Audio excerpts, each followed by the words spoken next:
Okay, let's go ahead and simplify this numeric expression. And this is going to be extra fun because we're not going to be using our calculator. And anytime we're doing math, we need to be careful, but especially if you're going to be doing a lot of calculations without a calculator. Now, a lot of you are probably saying to yourself, why are you making me do this problem without a calculator? Well, listen, you could, get your calculator out and do all this number crunching, but there's going to be times, many times, and places where one, you're not going to have your calculator, or two, you will not be allowed to use your calculator on test quizzes, etc. So you need to, really be comfortable doing arithmetic and doing a problem like this without your calculator because really the big picture here is, do you understand some of the underlying principles? And what do we have here? Well, we have 8 to the negative third power. So we're going to be dealing with powers. We're dealing with multiplications of smaller numbers, bigger numbers, and then of course we have some powers down here. So we have powers, we have negative exponents, positive exponents, etc. So really that's what the whole point of this problem is can you tie together all these concepts, skills, and principles to actually generate an answer? Well, if you think you can do this, go ahead and pause the video and put your answer into the comment section. Of course, I'm going to show you the correct answer in just one moment, and then we're going to walk through this step by step so you can see exactly how to do this problem. But before we get started, let me go ahead and quickly introduce myself. My name is John. I'm the founder of TC Math Academy. I'm also a middle and high school math teacher. I've been teaching math for decades. It is my true passion to teach mathematics. And I can tell you right now, all of you can be successful in math, and I'm especially speaking to those of you that tend to struggle in math. Who cares if you failed a couple math courses in the past, right? It's not at the end of the world, and it doesn't mean that you can't be successful in math.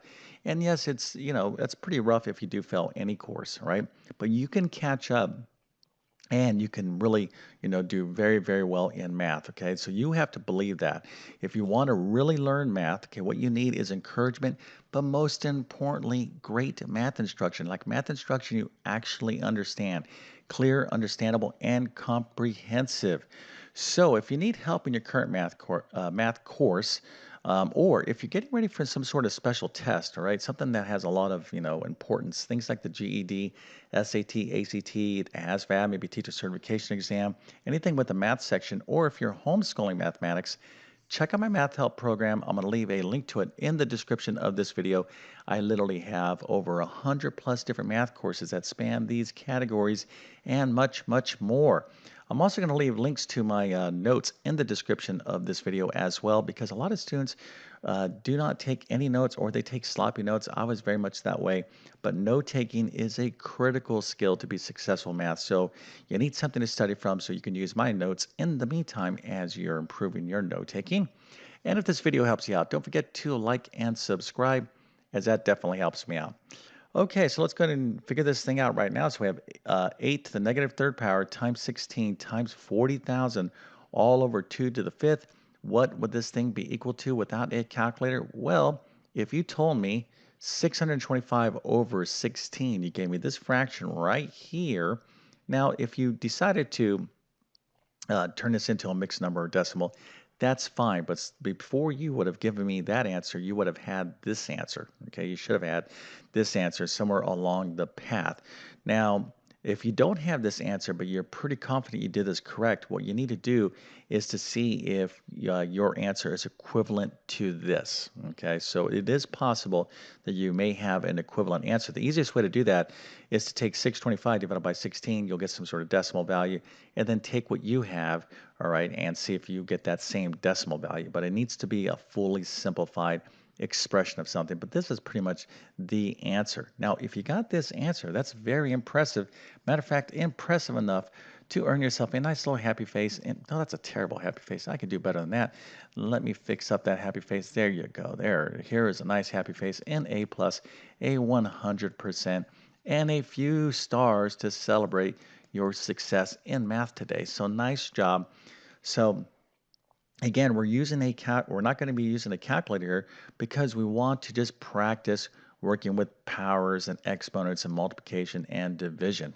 Now, what I could have done here is replace these numeric values with variables, right? So I could have said, well, what's x to the negative third times I don't know, let's say x to the fifth times x to the 100th over x to the negative seventh. Now this is not exactly like this problem right here, but what we are dealing with, in fact, is going to be working with powers and exponents, right? Now, although that these numbers here are not expressed in terms of a power, we can fix up these values here so that we can think of them as powers, and that's what we're going to do here in just one moment. And let's go and get started right now. All right, so here's our problem. So the first thing I'm going to do is I'm going to take a look at this 8 right here, okay? So what is 8? Well, you want to start thinking in terms of powers, okay? How can I express numbers like 8 and 16? Because there's a clue here. I am working with powers, right? This 2 to the 5th. So you want to always try to convert numbers into a power if you can, especially when you're trying to simplify a numeric expression. So 8 is the same thing as 2 times 2 times 2, which is 2 cubed. Okay, so this is what 8 is equal to, and that's pretty, much hopefully kind of common knowledge for a lot of you out there. Like, oh, you see 8, and you're thinking maybe it's just like you see 4. What's 4 equal to? Well, 4 is equal to 2 squared, right? So 8 is equal to 2 cubed. So what I can do is I can rewrite this problem as not 8 to the negative third power. I can write it as 2 cubed to the negative third power, and you're going to see how this is going to be very helpful to us in just one second. All right, so here we have 16, which of course is 4 times 4, but 16 is what? 2 times 2 times 2 times 2, because I have 8 as a power of 2. I have a power of 2 down here, right? This is a base of 2, so you want to always write a number, a value in a common base that's being used in the problem, right? That's going to be very, very helpful. So instead of 4 squared for 16, write it as 2 times 2 times 2 times 2, or 2 to the 4th power. Okay, so that is our 16 right there. And then let me go ahead and just kind of erase this stuff so we can kind of concentrate a little bit better on what's going on. All right, so here's 16. We're going to write that as 2 to the 4th. 8 is the same thing as 2 cubed, and we're going to take that to the negative third power in just one second. Now, I'm looking at this 40,000.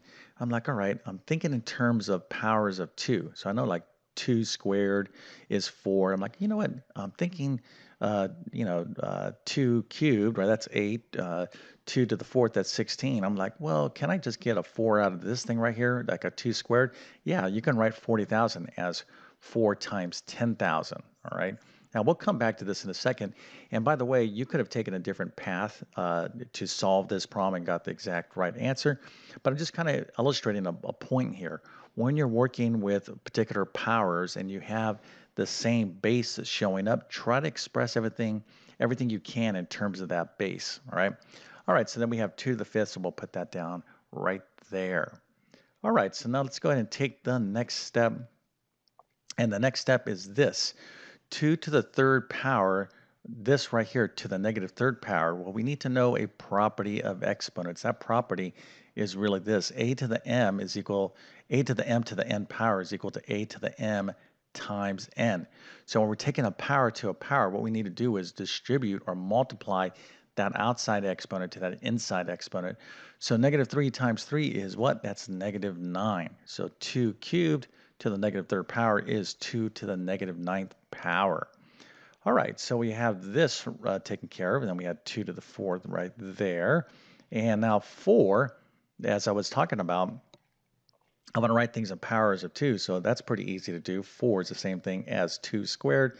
And then we got our 10,000 here, then we have our 2 to the 5th right there. Okay, so notice I'm just working the problem one step at a time. And again, you may have taken a couple different steps. It's perfectly fine. I'm kind of just really going nice and slow here so you can really understand what's going on. All right, now here, let's just notice this part of the problem. All these 2's, we're multiplying all these powers of 2. So if you were to multiply these 2 right here, okay, 2 to the 4th times 2 squared, how do you multiply powers with the same base? Well, we have a property of powers and exponents. It looks like this. A to the m times a to the n, the same base here is a to the m plus n. That's basically a fancy way to say that if you have 2 to the fourth and we're multiplying by 2 squared, what we do is simply we have the same base, 2, so we add the exponents. That would be 2 to the sixth. So in this particular case, I have 2, 2, 2. All these have the same base, so effectively I just need to add all these exponents up. So what would that be? Well, this is going to be 6, and I have a 6 plus a negative 9. And last time I checked, negative 9 plus 6 is what? Negative 3. So that's what that all right there is going to be equal to. So let's go and write that right now. Okay? All right, so this is why we're doing this problem without a calculator, so that we can practice our understanding of working with powers and exponents. All right, so all of this now is 2 to the negative third power, and that's going to be times 10,000 all over 2 to the fifth. So let's go ahead and take another step. All right, now at this point, we have a couple different options here. I can divide this by this, okay? Again, I'm working with powers of 2. We want to work with these powers as much as you possibly can. So you can divide, okay, powers and exponents, or powers, if the bases are the same. So this is one rule we can use. We can subtract exponents, but I have a better option here for us. Here I have a negative exponent. I can actually take this thing and I could put it down here, or I could put this 2 to the fifth up in the numerator. So we can do all sorts of different things. Now, this particular problem, I'm not going to be able to cover all the rules that you need to know. So the things that I'm highlighting here or touching upon, hopefully you're familiar with. If you are not, you need to review properties of powers and exponents. So you might want to check out probably like my Algebra 1 course in my Math Help program, because this is super important in mathematics.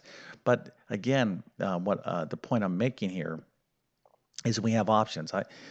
One student could be like, oh, I'll move this up here. Another student could be, oh, I'll move this down here. Another student might divide. It's perfectly fine because ultimately you're going to get the right answer. Okay, so that's the cool thing about math, is that you can take a couple different paths and still get to the same place. But what I'm going to do is I'm going to move this 2 to the negative third power down to the denominator. So let's go ahead and take a look at that right now. Okay, so we have a property, again, a to the negative n is equal to 1 over a to the n. So when you're working with negative exponents, right, basically what you can do, notice our power here is in the numerator. If I take this whole thing and I just pick it up and move down into the denominator, and you can see that right there, what's going to happen is the sign is going to change. It's going to go from negative to positive. It's as simple as that. So let me just make this very clear to you. If I wanted to move this 2 to the fifth up into, right now it's currently in the denominator. If I wanted to move it up into the numerator, I certainly can. But what would need to change? Well, that's a terrible 2 to the fifth. I could do better than that. 2 to the fifth. Well, what's going to change is that this is positive down here in the denominator. So I'm going to put the opposite sign. So this would be 2 to the negative fifth up in the numerator, right? So then I can take this 2 to the negative third times this 2 to the negative fifth. I can kind of go that route as well.